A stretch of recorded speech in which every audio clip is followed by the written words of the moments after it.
The Seoul Dynasty are looking to rebound from last year's shortcomings and start Overwatch 2 on the right foot. Do they have it in them to be competitive again? And will they actually be clutch when it matters this time? These are all interesting questions surrounding a franchise unable to live up to its name so far. Will this be the year of the tiger, or the year of the kitten? It's time we give a team preview of the 2022 Seoul Dynasty. The Dynasty underwent a noticeable transformation, a transformation that saw them take some risks and make some necessary changes. After failing to make the playoffs for the second time in franchise history, Seoul's management decided to go big. First things first, they parted ways with Seoul, Marvel, 2U, Animo, and Gesture. They lose some leadership figures here, but not much else. SBB played very little, 2U had 2 years to figure it out but never really panned out into anything. You have Animo, who was a decent main support, but it was kind of clear that Seoul could do better, and then you have Gesture and Marvel, who simply had to go. Seoul's tank situation has generally been a nightmare the last couple of years, with so many ups and downs. Gesture was incredibly inconsistent, and I think that Seoul kind of ruined Marvel by forcing him to off-roll back in 2020. It was time to start fresh. The first step to bettering yourself is to make a few tough choices. The Dynasty did what they had to this offseason, and I couldn't be prouder of them. Speaking of feeling proud of this group, I couldn't be happier to see them part ways with head coach Chang-gun.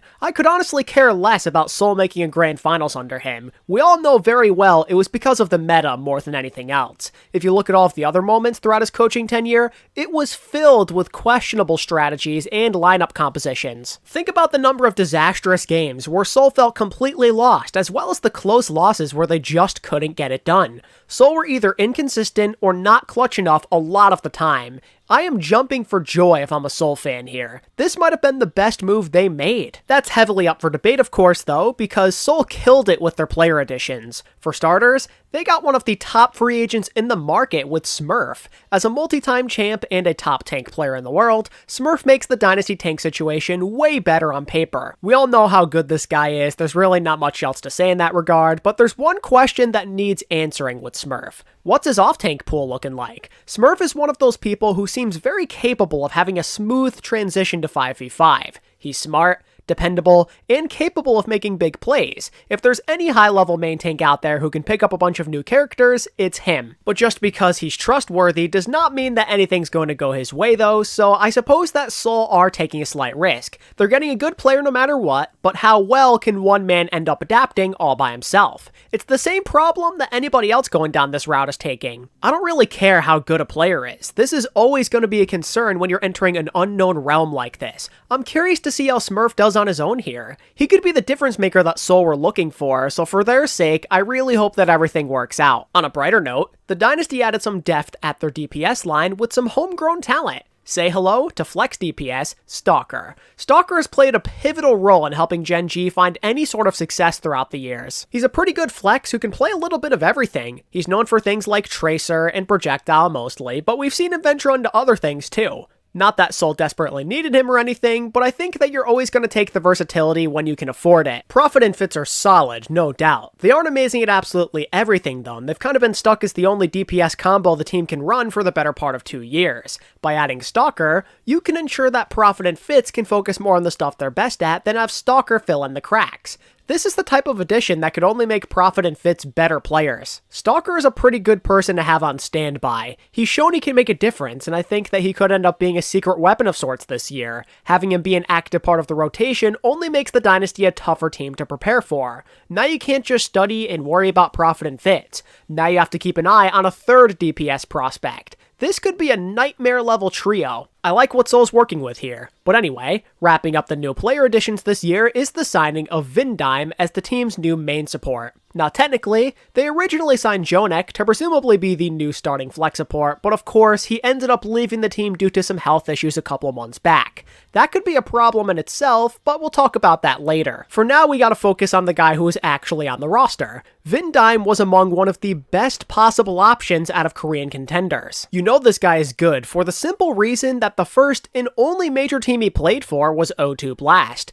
They received this guy on loan from, I believe, one of Seoul's farm systems systems, or whatever you want to call it, and he quickly became a hit there. He was most notably standing out on his signature Brigitte, which played a pivotal role in helping O2 win 2 straight seasons of Contenders. It's worth noting that he was on a rotation with Chio, so he was never a full-time starter or anything though, and for that simple reason, it could be a bit unclear if the rest of his hero pool is up to par with his Brig. I'd like to think that he is adequate enough if Seoul were so willing to sign him though. You have to demonstrate some special talent to make the league less than a year after Contenders. Vindime looks good. He's got championship experience and explosiveness that Seoul haven't felt since Toby, and at just 18 years old, he's got all the potential in the world to keep on growing. I get the feeling that this guy could be in for a pretty bright future. That's gonna do it for new players though. To accompany this new roster was the addition of Toby as their new head coach. This kind of decision ends up raising a lot of questions. I'm glad they moved on from Changun and all, but is it really worth taking a risk on somebody who has never actually coached before? It's not like Toby is some sort of assistant or one-on-one coach, you know? He's the full-blown leader.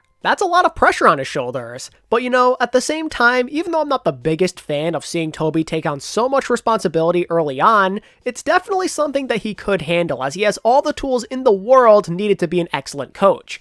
This guy was one of the longest tenured players in the history of Overwatch esports. He played main support at the highest level on some great teams from 2016 until the moment he retired. There was never a time where he wasn't good enough to compete. He knows full well what it takes to adapt and evolve over time. As the game evolved, so did Toby throughout those years. It takes a special kind of player to never be washed up or undesirable. And if Toby was able to adapt to a changing game as a player, there's reason to believe that he could also do it as a coach. He knows his way around the game better than most. If that wasn't enough, he also possesses some great leadership qualities. He was a leader on Lunatic High, then Seoul, then Philly for a little. He has all the knowledge possibly needed to be effective leading a team and keeping the respect. And I mean, he could especially do the respect part, seeing as he's already played with people like Prophet and Fitz in the past. He's learned what to do and what not to do thanks to many years of guidance, as well as the triumphs and failures that have come with his career. And it's not like he's going into this job without any help. MMA has been coaching the team since 2019, then you also have guys like Wizard Young as well, and who knows, maybe even more coaches come later down the line. My point is, Toby has pretty much everything he could need to coach a team effectively at the Overwatch League level. I tend to feel slightly better than most about Toby being the head coach, but I still do have to admit that it's risky to go down this route. Being a good player does not always translate into being a good coach. Optimism is fine and everything, but you gotta keep your expectations moderate here. But I mean, regardless, at least they moved on from Changun. I'm mostly feeling optimistic about what the Dynasty are working with, from players to coaching. The foundation is definitely there. Smurf, Prophet, and Fitz are going to make for an excellent core. Prophet and Fitz were a high-level DPS duo last year, and I think that Fitz in particular has steadily grown into a superstar. These two have proven to be premier playmakers who can withstand the test of time. And now you're adding somebody like Smurf, who just brings way more consistency than Gesture, Marvel, and Tuyu. A star player like this is only going to make the lives of Prophet and Fitz easier. Now they have somebody else to help carry and bear the burden. Smurf is arguably the best main tank Seoul have ever worked with. Tank was such a big problem for them last year. It had so many ups and downs, as I mentioned before, and I think that Smurf likely solves this problem on his comfort picks at the very least. The only thing you gotta consider now is how Smurf does as the only tank player on the team. A bunch of other APAC rosters have multiple options, which could put Smurf in a tough spot depending on the meta. I've seen bits and pieces of Smurf's off-tank pool, but that was mostly in ranked, which doesn't tell you much. It's not easy to put all the pressure on just one person. You're truly playing a game of chance if you're Seoul. Smurf seems trustworthy of figuring some stuff out since he's not an ordinary player, but there's no way you could give him an immediate pass here. This could be problematic depending on the circumstances. Speaking of problematic, I'm a little curious to see how Creative does. Seoul were clearly looking to replace him with Jonek. I mean, it's obvious that Creative just wasn't adequate in their eyes. His Ana has always been solid, but I don't think it was as good compared to the championship run. Then you have a Zen, which definitely did show some flashes, but was kind of inconsistent, especially when you look at the stats. But most importantly, his Baptiste kind of left a lot to be desired. Creative I don't think is a bad option or anything. He's shown that he can be great when it counts, but he's not out of this world and he still definitely has some growing to do. And I mean, if you're looking to topple these Shanghai Dragons, decent just won't cut it. Creative has potential for sure, but I'd say that right now he has a ton to prove still. He's been a little quiet since the 2020 playoffs, and deep down, I just don't know if he has what it takes anymore. I would have felt a lot better about Seoul's ability to compete if they still had Jonak. His ceiling was just noticeably higher based off of the history and everything. What a shame.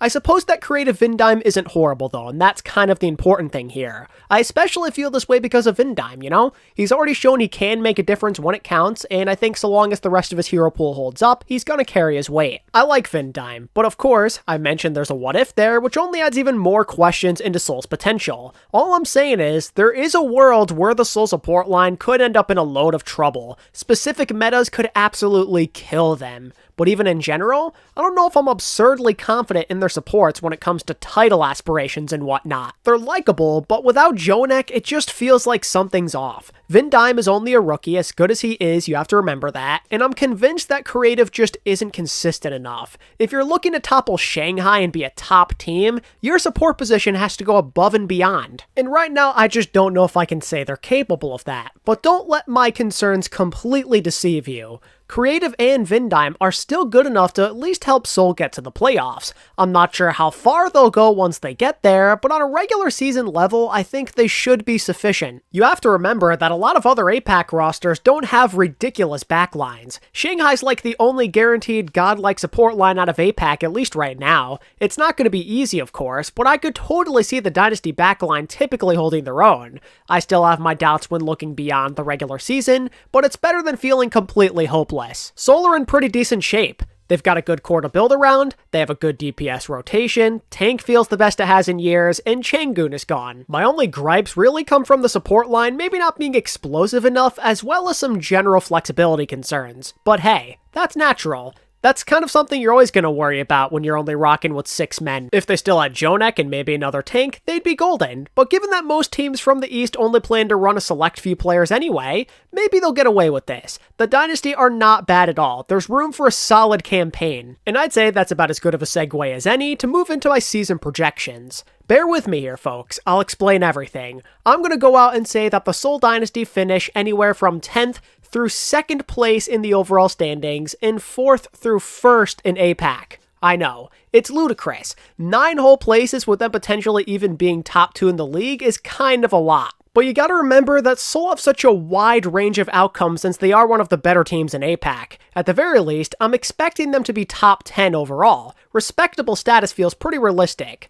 But let's also say that Shanghai ends up being a letdown. That opens up a real possibility for the Dynasty to have the best record in the East. It's undoubtedly a long shot and all, but they're one of the best suited to pull it off. 2nd place in the league, keep this in mind, means that they're living in a perfect world though. The chances of them going this high feels incredibly tiny, but not totally unrealistic when you really think about it. The big problem is how far they can go really does depend on a bunch of different factors. There's no way you could possibly commit to saying that they're elite without a doubt. Not with a year 1 head coach plus flex support and flexibility concerns. There's so many question marks at hand and it could lead to them crumbling to mediocrity. Clutch factor could also be an issue, changes and all, but let me tell you, if they figure it out and they play up to their maximum potential, they could be nasty. It's not like they aren't talented or experienced enough. They just need to connect the dots. Aside from failing to upgrade flex support, they made nothing but positive changes across the board.